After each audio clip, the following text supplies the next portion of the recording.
Brevemente sobre o que aconteceu na ilha. Numa manhã, pessoas uniformizadas chegam ao campo de aviação, descarregam caixas de um caminhão com centenas de ratos mortos, colocam-nas em um helicóptero e decolam sobre a floresta. O que vem depois lembra cenas de um filme de guerra. Voando baixo sobre as árvores, o helicóptero faz voltas enquanto pessoas uniformizadas lançam corpos. Ratos usam paraquedas minúsculos que se abrem no ar, tornando a queda um deslizar suave até pousarem nos galhos. São apenas 2.000 montinhos peludos recheados com um produto químico tóxico. O lançamento dos ratos mortos vira um espetáculo que lembra experimento científico e operação militar insana. Tudo isso ocorreu em Guam, pequena ilha do Oceano Pacífico, onde em 2013 cientistas lançaram 2.000 ratos mortos do ar. Esse foi um experimento único, e se ele for repetido na Flórida, bem, há duas opções: ou ele resolve um dos maiores problemas do estado, ou leva o estado a uma catástrofe ecológica. Desembarque mecânico. Missão Flórida. Missão Flórida.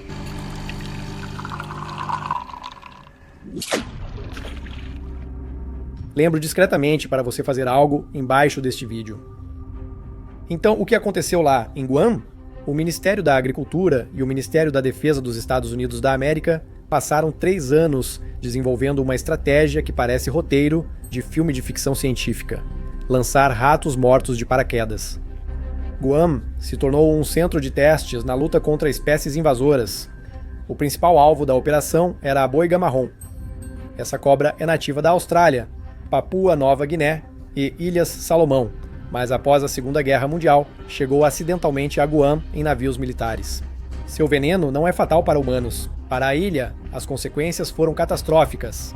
As boigas destruíram quase todas as aves, causando o desaparecimento de 10 das 12 espécies em poucos anos. Com o sumiço dos pássaros, as aranhas dominaram a ilha, ficando 40 vezes mais numerosas que nos territórios próximos. Existem outros problemas também. Cobras que chegam a crescer até 3 metros aprenderam a subir nos fios elétricos, o que lhes permite sobreviver nesse ambiente. Cientistas estimam cerca de 3 milhões de indivíduos na ilha, com até 5.000 cobras por km² 2 em certas áreas. Isso ameaça a fauna e o turismo, do qual dependem 160 mil habitantes de Guam. Os cientistas americanos decidiram explorar as fraquezas da boiga, entre as quais está o apetite. Essas cobras devoram qualquer coisa, até presas mortas. Elas também são altamente vulneráveis ao acetaminofeno, analgésico conhecido nos Estados Unidos da América como Tylenol. Para humanos é inofensivo, mas para a boiga é veneno. Por isso, ratos mortos foram recheados com a substância. Na verdade, já haviam sido feitas tentativas anteriores de conter a invasão das cobras. Armadilhas foram colocadas, inspetores de busca de cobras foram introduzidos, mas todas essas medidas apenas controlavam a população, sem resolver o problema. Então, decidiram lançar um grande ataque aéreo contra os roedores, parte de um programa de 8 milhões de dólares. Em 2013, um especialista afirmou: não há outro lugar no mundo com um problema de cobras como o de Guam. Mas e quanto à Flórida? Já discutimos os invasores locais, mas vamos recapitular o cenário. Na Flórida, mais de 500 espécies não nativas se espalharam por quase 700 mil hectares, custando aos moradores mais de 500 milhões de dólares anuais. Uma categoria especial são os répteis. Na Flórida, há pouco mais de 20 espécies deles, entre as quais cerca de 6 espécies de cobras. Pitons e anacondas são exatamente aqueles que mais frequentemente são mantidos como animais de estimação exóticos. Na Flórida, eles não só sobreviveram. No clima subtropical, sentem-se tão à vontade quanto em seu país de origem.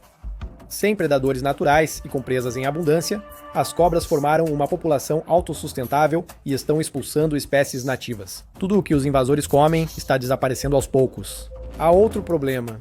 As cobras invasoras trouxeram um parasita mortal, endêmico delas. O parasita Aedes orientalis, semelhante a um verme e parente dos crustáceos, ataca o sistema respiratório, inflama os pulmões e dificulta a respiração. As próprias cobras invasoras quase não percebem o parasita, mas quando ele encontra um animal que não evoluiu ao lado dele, as consequências podem ser fatais. O Aedes orientalis cabe facilmente na traqueia de uma piton de 4 metros, sem prejudicar o animal, mas para espécies como a cascavel anã, que mede apenas 30 a 60 centímetros, ele é mortal. É assim que a estabilidade da fauna local é comprometida. Nos Everglades, há entre 100 e 300 mil cobras invasoras de uma espécie. Se considerarmos todas as 6 espécies, esse número aumenta várias vezes.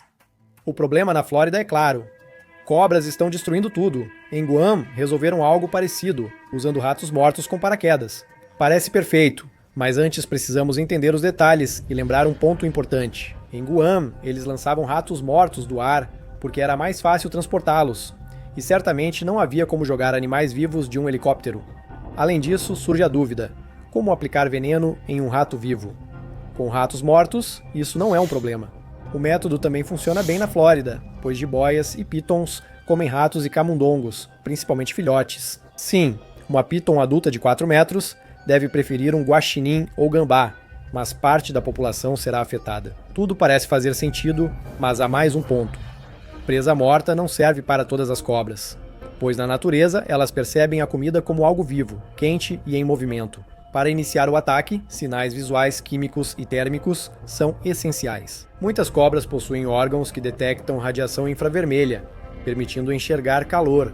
Isso é especialmente desenvolvido nas cascavéis, que são capazes de atingir o alvo com precisão mesmo no escuro, guiando-se apenas pela diferença de temperatura. Esses sensores funcionam não apenas como detectores de presas, mas também como um sistema de alerta precoce contra predadores.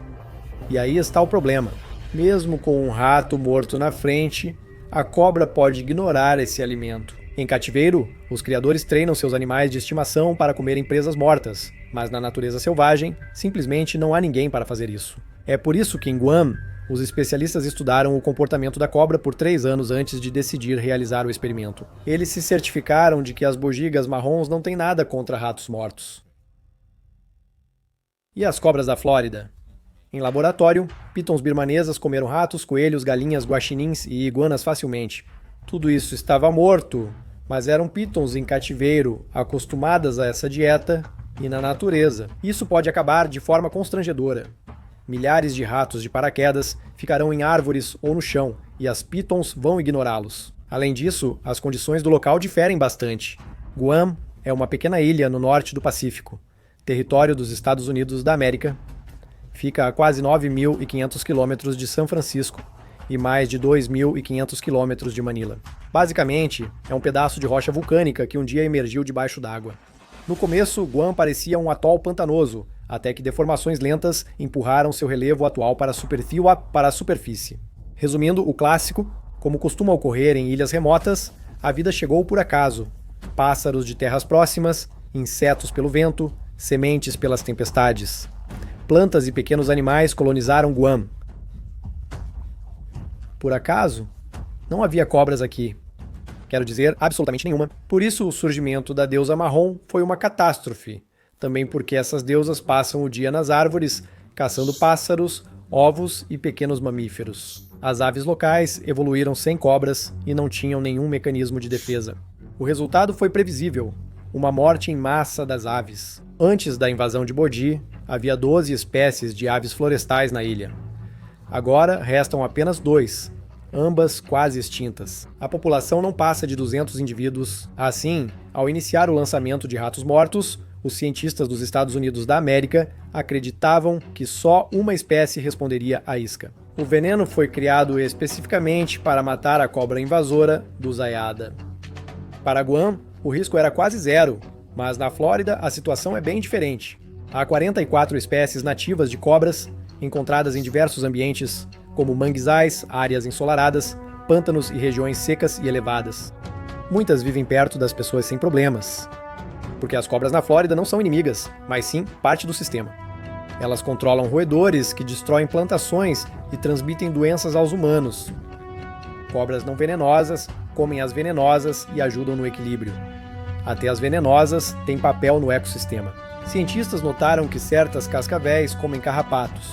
Se lançarem ratos envenenados na Flórida, todas as espécies serão afetadas. Não é possível fazer apenas cobras invasoras reagirem à isca.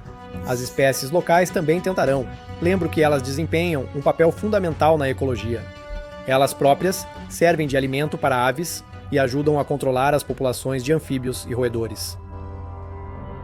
A situação delas já é difícil, pois muitas espécies sofrem com a perda de habitat. Um grande número de cobras morre todos os anos sob as rodas dos carros ou pelas mãos de pessoas que as matam por medo. Por outro lado, elas sofrem pressão das pitons invasoras, e se ainda chegarem ratos venenosos por cima, será um golpe que as populações locais não vão suportar. Em Guam, há poucos animais grandes. Nativos incluem aves, morcegos, caranguejos e varanos, introduzidos, veados e porcos. Ou seja, ao soltarem ratos lá, ninguém temia que algum animal grande os comesse.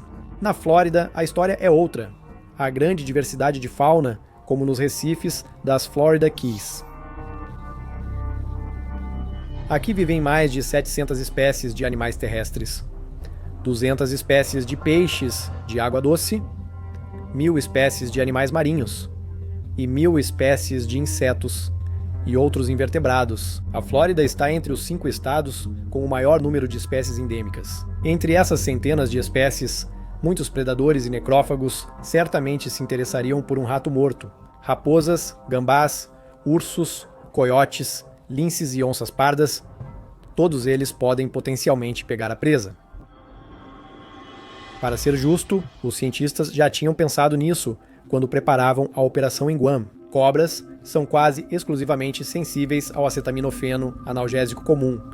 Só 80 mg, um cesto de comprimido, já matam uma boiga. Para cães ou porcos, a dose letal equivale a cerca de 500 ratos, então um único rato não seria fatal.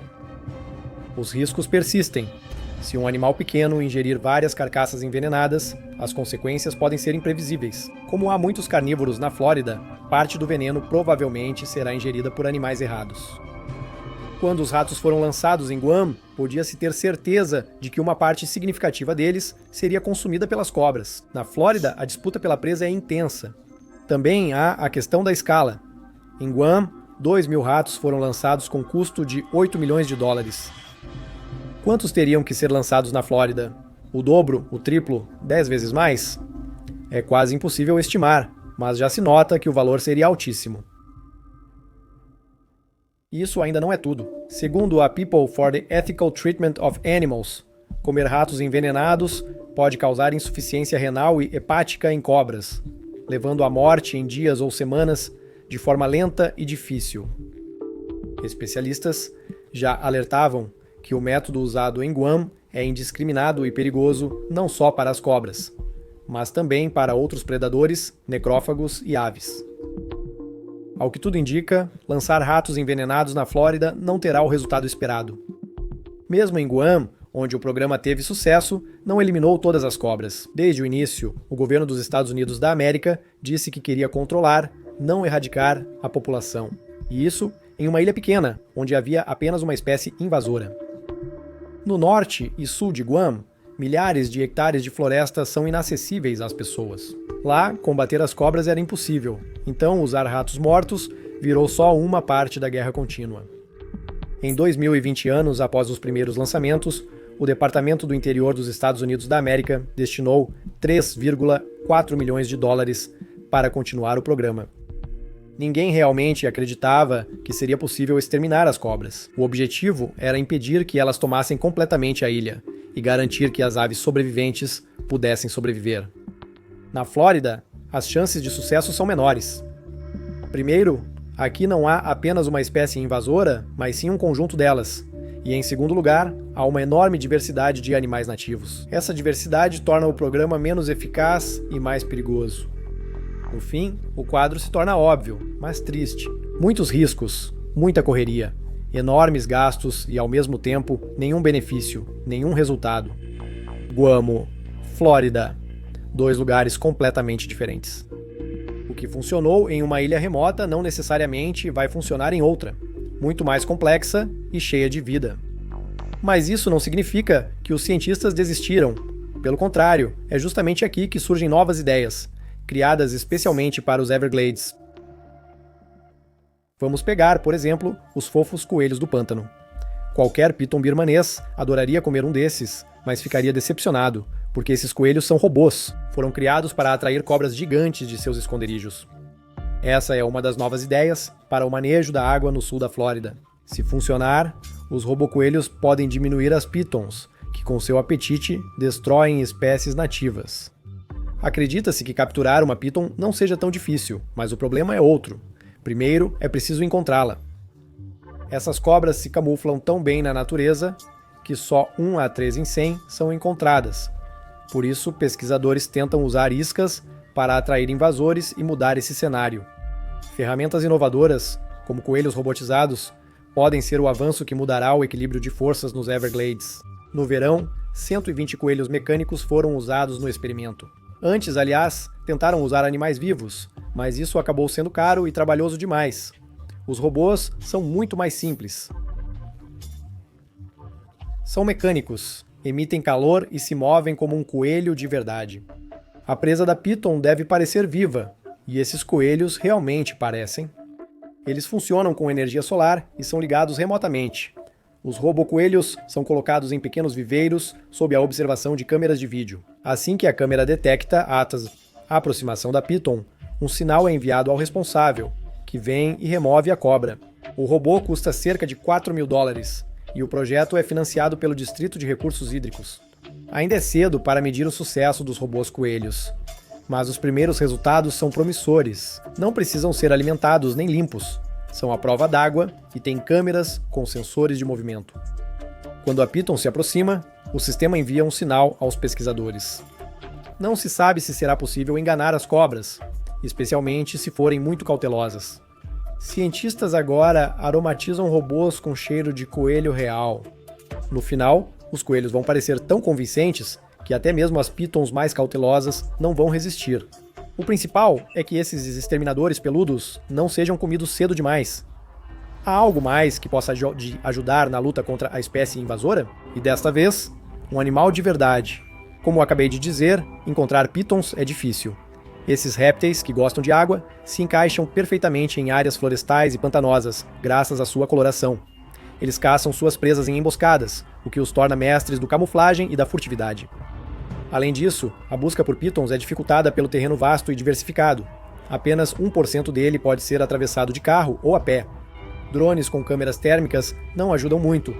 Quando usados para buscar pitons birmaneses, os resultados não foram bons. Pitons são de sangue frio, por isso o aparelho não os detecta. Entende aonde quero chegar? Cães podem ajudar aqui.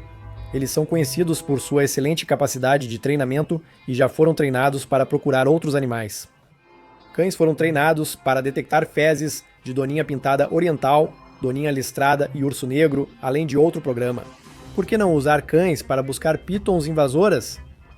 Mas isso não é tão simples. Os idealizadores do programa primeiro inspecionaram a área para escolher e treinar os cães adequados para a missão. Foi então que surgiu um problema. Quase todo o local era inacessível para os cães, pois estava coberto de água. Os cães não poderiam atuar nas áreas pantanosas devido aos jacarés, cobras venenosas e terreno de coral e calcário.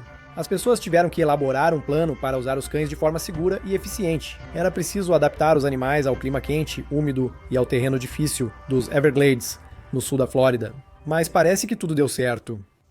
Pesquisas posteriores mostraram que os cães apresentam índices de detecção de pitons mais altos do que as equipes de busca humanas em áreas controladas.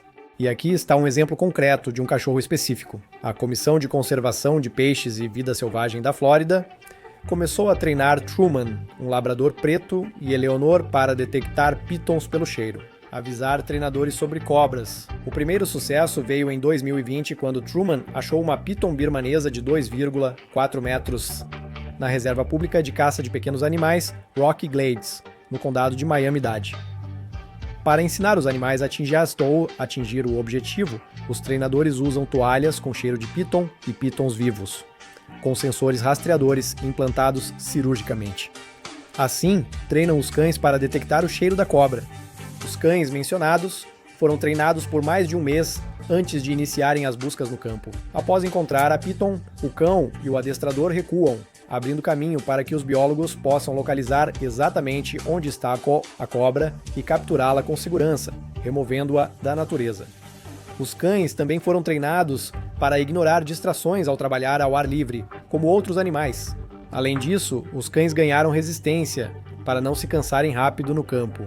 Truman e Eleonor agora saem 5 vezes por semana com um instrutor e um biólogo para buscar pitons em diversas terras públicas no sul da Flórida. Desejamos boa sorte. O robô e os cães são só parte da estratégia. Na Flórida, há anos existem programas para matar pitons de forma humanitária. Em áreas da Comissão de Vida Selvagem, aqui ocorrem as competições anuais Florida Python Challenge. Os participantes recebem uma recompensa em dinheiro pela maior quantidade de cobras capturadas, pela cobra mais longa e por outras categorias. É uma maneira de envolver as pessoas na luta e tentar eliminar parte dos invasores. Na Flórida, além de pessoas, tecnologias e competições, cães também são usados para combater cobras. Às vezes soltam cobras contra outras cobras. Nesta primavera, dezenas de cobras índigo orientais foram soltas no Panhandle da Flórida. Os biólogos esclareceram que não se trata de uma nova espécie, mas sim de predadores locais que estão sendo reintroduzidos na natureza para ajudar a eliminar espécies invasoras e restaurar o equilíbrio do ecossistema. Foram soltos 42 indivíduos no norte da Flórida, criados no Centro de Conservação Índigo Orion, em Lake. Este já é o 9º ano dessas ações, e a liberação atual foi a maior de todas. Durante o programa, mais de 200 cobras foram reintroduzidas. Algumas delas já começaram a se reproduzir na natureza, mas ainda ninguém sabe quantos indivíduos sobrevivem a longo prazo e quão rápido será possível restaurar sua área histórica. Ainda há dúvida se o programa poderá ser expandido além do norte da Flórida e sul do Alabama. Na verdade, as cobras índigo, nos Estados Unidos da América, estão na lista de espécies ameaçadas desde 1978. Sua população diminuiu após a destruição de seu habitat. Órgãos estaduais e federais atuam há quase 10 anos para preservar a espécie. Em centros. Além disso, é justamente das cobras índigo que há uma escassez especial na Flórida. São grandes predadores onívoros e não venenosos.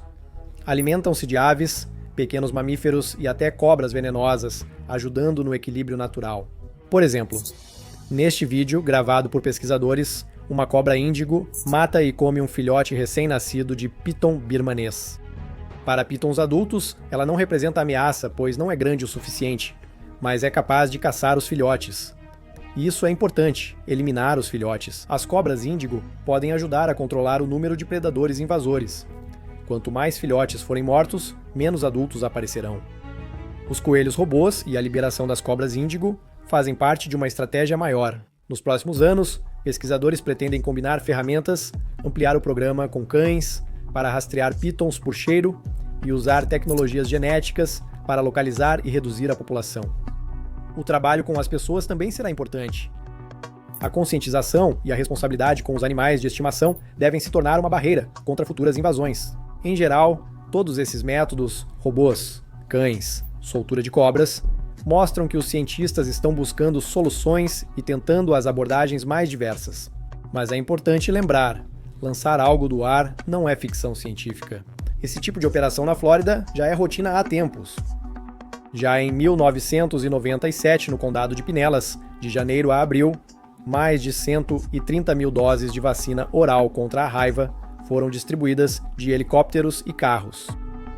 A média era de 185 iscas por quilômetro-hora. Biólogos analisaram dentes e ossos de guaxinins, gambás, gatos selvagens e raposas capturados no mesmo ano para checar o resultado. O biomarcador tetraciclina indicava quem ingeriu a isca. E isso ainda acontece. Em 2024, o Serviço de Inspeção de Saúde Animal e Vegetal do Departamento de Agricultura dos Estados Unidos da América anunciou que começaria a distribuir anualmente iscas com a vacina Roboral VRG. O objetivo é evitar que a raiva dos guaxinins alcance o centro dos Estados Unidos da América. O plano já está pronto. Nas áreas rurais, as iscas são lançadas de aviões. Nos subúrbios, utilizam helicópteros e nas cidades, são distribuídas manualmente ou a partir de veículos. Para que os animais não passem direto, as iscas são cobertas com uma mistura especial e cheirosa. Usam-se gorduras vegetais, cera, açúcar de confeiteiro, óleo, corante verde e aroma de marshmallow. Isso atrai animais selvagens e é totalmente segura para pessoas e animais de estimação.